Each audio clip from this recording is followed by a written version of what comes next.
Hey YouTubers, it's me, John Laval, and I'm going to tell you a little bit about what I know about appliances and energy saving appliances, with the green tags on them, how much you can save a month or a year, and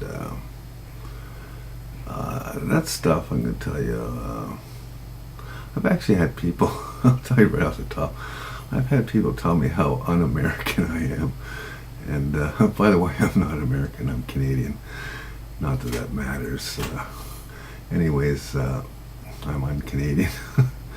Anyways, appliances are, they'll tag them and tell you the different ratings on them. And so I'm looking at a fridge at about $350 for a good sized fridge.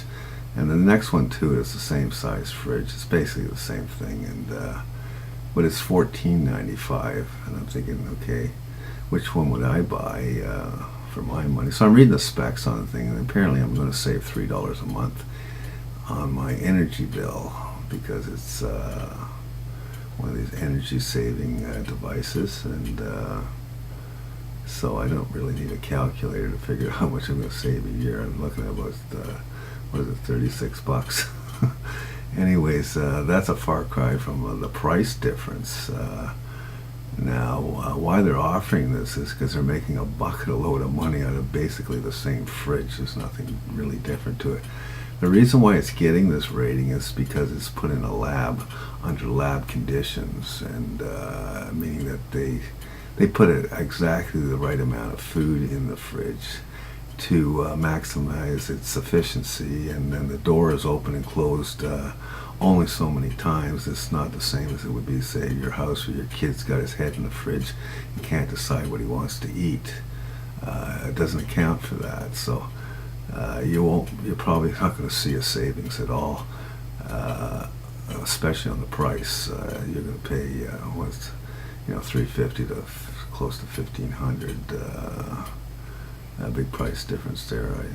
3, 6, 8. Was it 4 times as much? Something, 4 or 5 times as much. I don't know, but it's expensive. So I'm looking at all the appliances, and remember, these are lab conditions. You get dryers, and I don't know if air conditioners apply, but whatever the appliances are, the freezers and stuff like that. Check the numbers. Unless this thing's going to save you like $1,000 a month, I wouldn't touch it because I want value for my money. And consider this. So one would say, well, maybe over many years there's some savings. Appliances, the general rule of appliances today, not yesterday, but today is you're going to max out at about 7 years, and then the thing's going to expire. The failure rate is set for 7 years because they want to sell more appliances. That's the second thing that they're interested in. And so, like, I know, like, back in the 40s, I got a friend of mine who's got a fridge. I'm telling you, it's got to be 60 years old and it still works. Nothing wrong, except for the door seal had to be replaced. It was a refrigerator, and she also has a washing machine that's older than that. You gotta see this thing. In fact, she has 2 of them because they were so impressed with the first one. They bought a second one for whatever reason, and they all work. And so things are not the way they used to be. Everything's not the way it used to be as far as purchasing goes.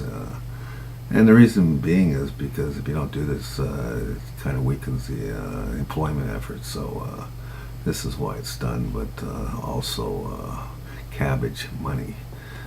Companies like to sell more product, and so you're looking at 7 years. So if you're going to pay $1,500 for a fridge, you're only getting 7 years out of it. It hurts less if you're paying $350, especially with the insignificant specs, insignificant savings you're going to make in 7 years. It's not a lot of money, and I'm pretty sure you're not even going to save the money anyways, because I said.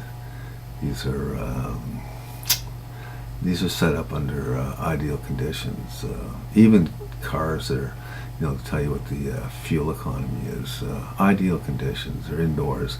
No wind, no drafts, no uphills or downhills.